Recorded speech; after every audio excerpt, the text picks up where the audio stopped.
Today we're going to talk about businesses and management. I mean, this is a management course, so you think this would be what we were talking about the whole time, but mostly we have been talking about economics and economic history and the foundations of American business leadership. Well, today we're actually going to talk about some changes in American business over time and what led that change. It's mostly led by railroads, by the transformation that railroads brought to the US economy. But before we get into that, let's make sure we understand how those businesses were organized, what kind of problems started emerging, and then what's the role of management in business success. At the beginning of America, the main form of business organization was partnerships. Today, we mostly form corporations. And the question is, why did we move from partnerships to corporations? So why would we form a firm anyway? What's the purpose of forming a partnership? Well, partnerships are formed mostly so that way you can get the inputs for production that you need. And usually these are agreements between two people where they're bringing in these inputs themselves. So it might be labor. So you might have an older person who's running this business and they need a younger person to run a lot of the labor. So they come in and they form a partnership with one of them committing to put more labor into the partnership. And maybe the older one has capital. Maybe he's got more money available. And so he puts in capital, the other one puts in labor, and together they're able to kind of get this like specialization in the partnership, and they combine those towards a common goal of this partnership firm. Sir, looks like you have yourself a junior partner. What I have is an overcompensated apprentice. Another input of production might be some sort of complementary capability. So like networks come to mind here. You might want to form a partnership with somebody who has a network that you would like as you're starting your business. Dentists are a key example of this. You'll have established dentists who are kind of moving up through their seniority, they own a firm, and then you'll have like the new dental graduate who comes out, wants to be a dentist, but it's really hard to start up a dental practice from scratch. You go into an area and you try to compete, but how do you get those new customers? You could be a coupon clipper and try to bring people in, or you could form a partnership with one of these dentists that's already established. And they have the capital, that they have all the equipment that they need, and they have the reputation. They have clients who regularly come in. So the young dental student comes in and takes advantage of that network and puts in a lot more work. That's the one who has to work on Fridays while the other one's out at the lake. Another reason why you might want to form a partnership is to obtain short-term economies of scale. So it's maybe hard to imagine this today, but let's go back to the early Americas when they're shipping things across the Atlantic. To get a big ship, to get your stuff, like to fill that up, you probably aren't going to be able to do that as an individual supplier.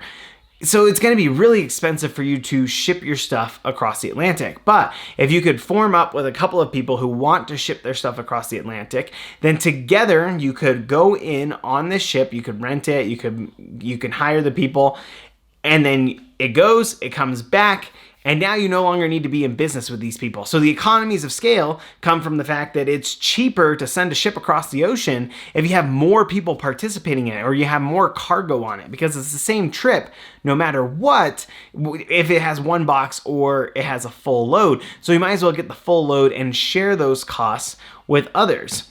But you might not want to be in business with these people once all your stuff gets back. So you obtain short-term economies of scale by forming a partnership. Then in return for combining inputs of production or for getting the short-term economies of scale, you'll get some share of the profits. You split them up among the partners. Now, partnerships, as they were legally arranged back in the day, and largely today, depending on how you set up your partnership, had some limitations. One of the limitations was that you had a short time horizon. Sometimes this was by design, like the ship, right? You're sending your stuff across the Atlantic and back. You don't want that partnership to last any longer than it has to. So by design, it has a short time horizon. But in other cases, this is kind of an accident. So with these partnerships, they could only legally be formed with the people. Anyone could just walk away from these. It could be, I don't want to be in this partnership anymore. I'm done. I'm leaving. And as long as somebody said that they didn't want to be there anymore, the entire partnership had to break up. Or if somebody dies, then that partnership breaks up as well. This is called untimely dissolution, where this partnership breaks up before people wanted it to. Now, before it might be optimal, it's kind of hard to measure what that means, but the sense is there is an optimal time. Like if you wanted to get the capital, if you wanted to make the long run investments you needed, you want to make sure that that's going to be around for a while. Partnerships are inherently short term. You just don't know how long this thing is going to be around because it's dependent on the individuals participating in that partnership. Another problem with partnerships was unlimited liability. So liability is your responsibility for debts. Unlimited liability means that you have unlimited responsibility for these. That means if your partnership goes into debt and you are unable to pay that debt out of that business, they can start coming for your other assets. Like they can come for your house. Even though your house is your personal property, if your partnership that was selling clothing, let's say you're selling textiles with another person, you go into debt to get the capital, the machines that you need, the sewing machines, and then the business goes bankrupt, you have a debt that you need to pay, they could come in and grab your house and repossess that to satisfy the debts from the partnership, even if it was totally unrelated to the business. One of the problems here is that any partner could make a decision that would implicate the entire business. So let's go back to this textiles example. I get into a partnership with my shady brother-in-law who decides to take out a bunch of debt, buys a few sewing machines for our company, but then also takes a whole bunch of money and just runs for the hills. Well, even though my brother-in-law does that without me knowing, without my permission, it's not like I signed the paperwork. He signed everything there, but for and in behalf of the partnership. Now I am linked up to this guy. I am linked up to this debt. His debt is now my debt because it is the partnership's debt. And if we are unable to satisfy that debt with the revenues from the partnership, again, they can come after my house because I have unlimited liability. They can come after anything I own. This is risky. And this means I want to be very careful about the kind of people that I get into business with because anything they do could have a responsibility on me. I am going to be liable for their debts, for their decisions. So I'm only going to form partnerships with people who I trust intensely. Now, let's contrast what it's like to build a railroad as opposed to building a farm. Building a farm, it's kind of like hiking a mountain. You can climb up that mountain a step at a time, and over time, you're gonna get to that peak. You can get a big thing with small steps along the way. A farm is similar, right? You can start off with, let's say, 10 acres of land. Really, really small farm. With the revenues from 10 acres, the next year you buy another 10, you get up to 20, and then 40, right? You're able to build this farm up until eventually you have a large farm, a very profitable agricultural business. In transportation, you can't do this. And if you're trying to build railroads or you're trying to build canals, you cannot do it this way because you have to build out so much of it before you can even use a substantial part of it.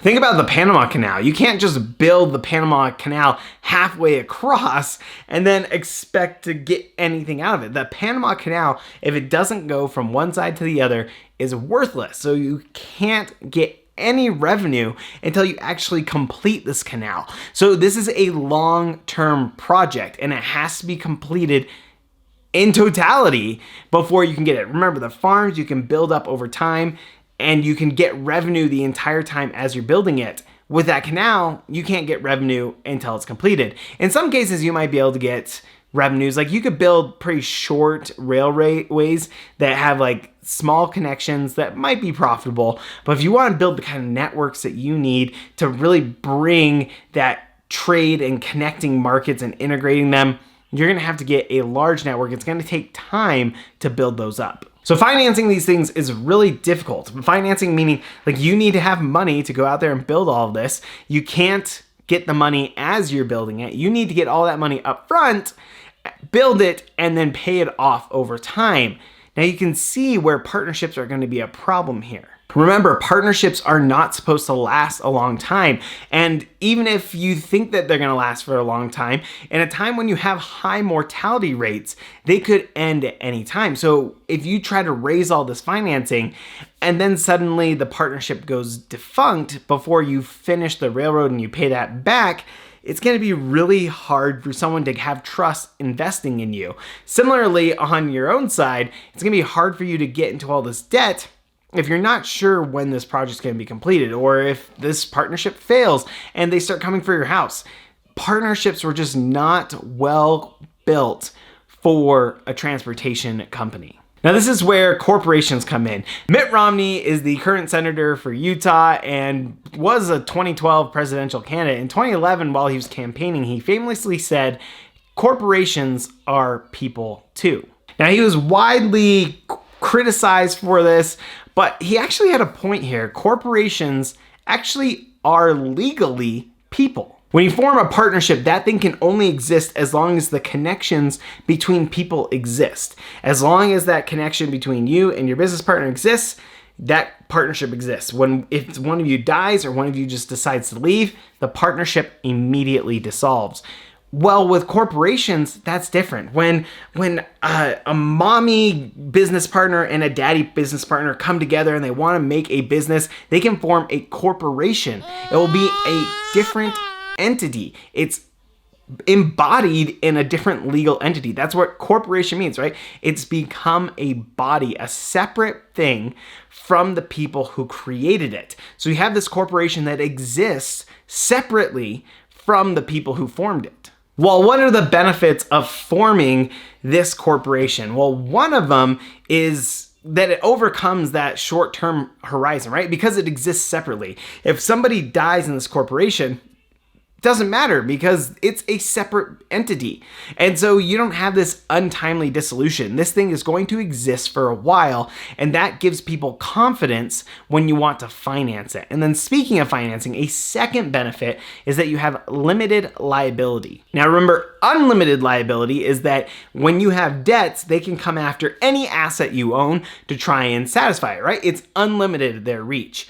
With limited liability, they can only come after that company's assets. They can only come after you for what you put into that company. If I invest $1,000 into that company, the most that they can come after me for is $1,000. And often that's already in the company. I put $1,000 into the company, that asset exists there, they come after me. I mean, they've taken what I've put into the company. They can't come after anything else. My house is completely protected in this moment because I am a different person than this business entity. Now, I should mention that one of the drawbacks is that management gets concentrated in the hands of a few, in that so you'll get these shareholders to come in and invest. They all are supposed to have a say, but you'll have some people who aren't as invested as others, the managers, and the managers might be able to block out the minority shareholders. So you lose a little bit of control there. You might have an inequality in who has what say in the firm. Well, we're not focusing on the drawbacks as much this time. Let's just focus on the fact that this corporation can exist indefinitely and it has limited liability. Well, because of these two features, corporations become a great vehicle for financing. It becomes much more interesting, it becomes much more profitable to start investing in these companies. Because they're not going to just disappear as soon as one person decides they don't want to be in it or one person dies, you can start implementing long-term finance. You can give that corporation a loan that might last 10 years, that could last 30 years. So you can expect that corporation to be around for a while, so you can expect to have a long-term financing agreement. Also, because it had limited liability, you could get investments from a broader pool. You could get people to bring in money and put in $1,000, and then they would not be liable for the rest of the company's debts, right? That was the problem when I was partnered up with my brother-in-law. He might come in and put me on the hook for his debt. Well, under corporations, if I take out a whole bunch of debt for the corporation and I don't pay it off, well, the person who came in and financed and said, here's $1,000 for the company, the most that they lose out on is that $1,000. Now, of course, they might be worried about losing that $1,000, but losing $1,000 is much better than losing your entire house because somebody made some shady business decisions. And what's great about the corporation is they can issue stocks and bonds. They can have these financial vehicles that they can get a broad base of financing where they can just bring people in and participate in it. And if you don't want to participate in that corporation anymore, you can sell your part of it. So I put $1,000 into that company. I get $1,000 worth of shares. I don't want to be with that company anymore. I don't think they're going to do well. I can sell those shares and get out of that company.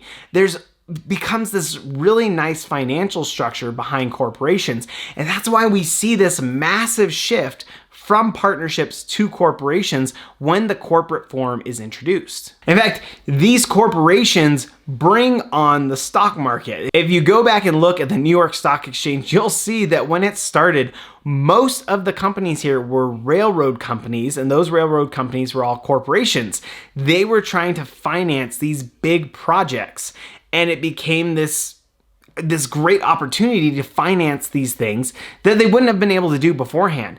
Over time, other companies realize that this becomes a good financial investment, and so you see more stocks popping up in different companies besides railroad companies. So we started off with partnerships. We had this one form of business arrangement, and then when this new form is organized, the corporation, it provides some unique benefits that cause a shift from partnerships to corporations. We still have some partnerships today, but they'll be limited liability partnerships. So it's very different than what you had back then. A big focus is having that limited liability and that ability to create something that will last longer than the people themselves. Well, with the advent of these corporations, we started getting the introduction of big business, these huge businesses that were just unlike anything we had seen before. Not just because they had the ability to raise finances through these corporate arrangements, but because railroads were scaling up these businesses. Now, you don't have firms. It used to be like firms in New York would compete against each other, and then firms in Chicago would compete against each other, but there wasn't much competition between New York and Chicago. You didn't have to worry about whether somebody in New York producing clothes was doing as well as you were in Chicago. With railroads, suddenly the scope of the market just expands like crazy. And in Chicago, I can compete in New York, and I can compete in St. Louis and Atlanta. I can compete anywhere because I'm connected to all of these markets. And now there's an incentive to scale up your business because you don't have to worry about just the market in your city. You can compete in markets far away. So we see the rise of monopolies or big business. It depends on how you want to see it. And the question is, what do we do with monopolies? Now, I think this is a good spot to bring in Milton Friedman. Milton Friedman is the patron saint of libertarianism. He was a Nobel Prize winning economist who evangelized small government, making sure the government didn't intervene in markets. He is just like the free market icon, right? People think of Milton Friedman. But even Milton Friedman worried about monopolies. In his famous book, Capitalism and Freedom, he said, "Exchange is truly voluntary only when nearly equivalent alternatives exist. Monopoly implies the absence of alternatives and thereby inhibits effective freedom of exchange." Milton Friedman is about the ability to choose, about freedom. What he's saying here is that you can't have freedom to choose if you don't have options. You have to have alternatives if you're going to choose. That's not possible when there's a monopoly. When there's a monopoly, there's only one thing for you to do. And so Milton Friedman was in favor of government intervention for monopolies. He said that might be a case where the government needs to come in and intervene in the market. But it's really important for you to understand what the monopoly looks like. Because if we don't understand why the monopoly exists, we can't implement proper policy. Remember when we talked about Rockefeller last time and how he was able to gain his monopoly? His monopoly did not exist because of refining. His monopoly existed because of how he controlled the railroad cartel. So if you were to try and come in and mess with the refining element, you're actually not going to be able to do much because it's the cartel that causes the problems. You have to understand how these things are balanced if you're going to take proper policy actions. Policy will be really different if it's a natural monopoly. Remember, when we talked about industrial organization, we were going into monopolies, we talked about natural monopolies and how natural monopolies arise from economies of scale when one firm can supply the good cheaper if it's the entire market versus dividing it up across a dozen different firms. Well, if it's the case that the market is structured that one firm is the most efficient way to provide this good, then breaking up that monopoly will actually make society worse off. You cannot be in a good situation because now it's more expensive for everybody. It's not that these firms are trying to increase the price. The problem is it's not efficient to have multiple firms implement this. So if it's a natural monopoly, you need to regulate that differently than if it is this anti-competitive monopoly that's just built up everything and is controlling a cartel or is engaged in predatory pricing. You have to understand the source of the monopoly if you want to come in and properly regulate it. For instance, with natural monopolies, the natural course is to let that monopoly exist, but you might have different structures. So you can let it exist as a private monopoly, just let it keep doing its thing. You can turn it into a public monopoly where the city or the state owns that company or is the one that provides that service, or you have some sort of regulation where they're not allowed to set prices high. There are different solutions for a natural monopoly. It's really hard to understand what you're supposed to use. It's not like if there's a natural monopoly, this is what you need to do. You need to understand the certain circumstances and then implement policy according to context. It's not a one-size-fits-all prescription. Well, at this time, you're seeing lots of monopolies arise. You're seeing Rockefeller, you're seeing just Carnegie, you're seeing all of these steel, rail, big business monopolies coming up. And there were some people who were not happy about this. In particular, Theodore Roosevelt was not a fan of monopolies. Here's a picture of Theodore Roosevelt as like the baby Hercules fighting the Standard Oil Hydra. It's a great little image of just how much Roosevelt hated monopolies. When Roosevelt became president in 1901, after the assassination of President McKinley, his key policy objective was to take down monopolies. But even Roosevelt understood that there was a difference between good monopolies and bad monopolies. Now, at the time they called them trusts, so he had good trusts and bad trusts, but he had an idea that there was a distinction between the types of businesses that were engaged in anti-consumer behavior and other businesses that were just big businesses. Which, by the way, because monopolies used to be called trusts because of the organization, like the way that they got it up was this legal organization called trusts. Anti-monopoly policy today, the policy that tries to break up monopolies, is called antitrust policy because it has its roots back in this time where there were trusts that were being built up as a legal organization. So this brings up the question of when should monopolies be broken up? Well, like I was saying with Roosevelt, he saw that there were good trusts, good monopolies, and he thought those shouldn't be broken up, and bad trusts or bad monopolies, those should be broken up. Well, what's the difference? Well, a good trust is a monopoly that is delivering a product better than anyone else. It is the most efficient. It's just providing a really good service. The reason why it has captured so much of the market is because it's just better than everyone else. A bad trust is a monopoly that's anti-competitive. It is driving, think about Rockefeller and the railroads, right? They're driving out the competition by charging really high prices for transportation. That is a bad thing. That's not building a better product. That's forcing other people to have higher costs. That would be a bad monopoly. Good monopolies are things that just provide the best product where there's no other people can come in and compete. They just don't provide a good product. But I should note that the two are not mutually exclusive. There's this great example from the meat packing industry back in the 1880s. So imagine what it was like to transport meat back in the 1800s. You had to, when you put them on a train, you had to transfer the entire cow. They didn't have a way to preserve the meat across long distances because it would spoil. So to ship meat, you had to ship the entire cow. Think of how inefficient this is. You have to pack this train full of cows. You have to feed those cows along the way. A lot of those cows lose weight along the way because they're not being fed fully. And so much of the cow can't even been eaten when it gets to the end destination. In fact, 60% of the weight of the cow can't be eaten. That's crazy, right?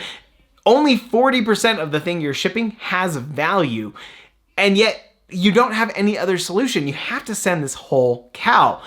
So this is not a good opportunity for meat producers to ship their goods through the railroad. I mean, obviously some of them are doing it, but it's not like you're in this great world and you're obviously looking for a better solution. This is where Gustavus Swift comes in. I don't know exactly his occupation, but he comes in and he invents a new refrigerated boxcar. I believe that what he did was, like, they used to think to refrigerate the boxcar, you put the ice down on the bottom of the train, and what he did was put it up on the top. It was able to cool downwards, like even as it melted, that cold water was able to go along the walls of the train. It kept things colder longer. This was a huge innovation. Why is this a huge innovation? Well, now you can butcher the cow where it starts. You send only the meat, and so you're getting much more value that you can pack into those boxcars beyond just worrying about selling this cow where only 40% of it has value. So Swift invents this boxcar. It's this huge innovation. He starts dominating the market, and rightly so. Right? He has invented this thing that is super useful. He should get rewarded for that. He becomes essentially a monopolist during this time purely because he's delivering something that nobody else can. But then new meat packers start entering the business and they start competing with Swift. They figure out how to refrigerate their cars in a better way. Either they're copying him or they have a few innovations. I don't know the exact details, but the moral is they are competing with Swift. Initially, they start competing on price. They're trying to just underbid each other, but it becomes that dog-eat-dog world, like the railroads during the Rockefeller time, where they realize if we do this, we're just going to run each other out of business. Why don't we form a cartel? So even though this meatpacking business started off as a good monopoly, Swift was offering something better than anybody else in the market. It evolved into a bad monopoly, a bad trust, because they started engaging in anti-competitive behavior. So it had both elements there. It makes it really hard to disentangle which one's which. How are we supposed to deal with this? This is all really complicated stuff. And so again, it's inappropriate to give blanket statements on how we should handle these cases. Generally in the US history, antitrust policies have swung between two big extremes. Either you have people who believe that big companies are just bad and they need to be eliminated no matter what they're doing, or you have on the other extreme, big companies are fine as long as they benefit the consumer. In general, these extreme approaches are wrong. Big companies are not inherently bad because they really might be delivering the best product and they might be delivering it in the best way. We can't say that big business is bad inherently, but also we can't say that big business is good as long as it benefits the customer, because it can create externalities. It can create political inequality. They can start causing other problems that can squash innovation. You have all these other problems that might arise as you have these big businesses. Of course, you gotta find something in the middle on how to deal with these, but these are the questions that we're grappling with today. We are in a new era of big business. A lot of people are comparing what we see today to the late 1800s and saying, yes, we have the rise of the big monopolies, the robber barons again. How are we going to break up these companies?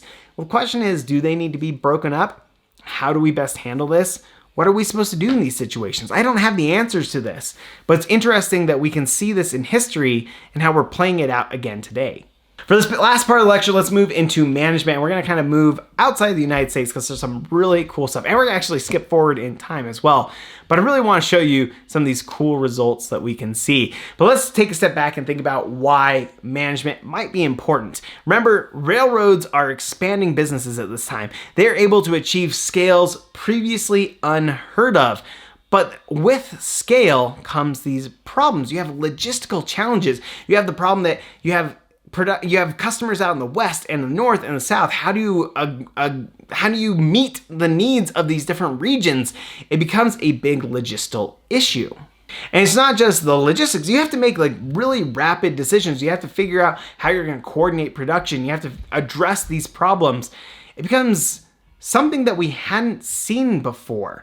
And this is where management really starts to come in. Like, railroads introduced management as a practice, as more of a field than just run your own business. It's this, like, we need to figure out a way to organize these companies and manage them in a way that's going to be efficient, where if we can manage just a little bit better than our competition, then we might actually outproduce them. We can outcompete them.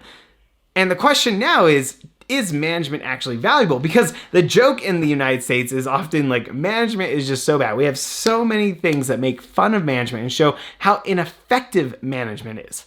Let's give this a shot. Hello? Michael, I think you're what's stressing everybody out. So it wasn't Dwight after all.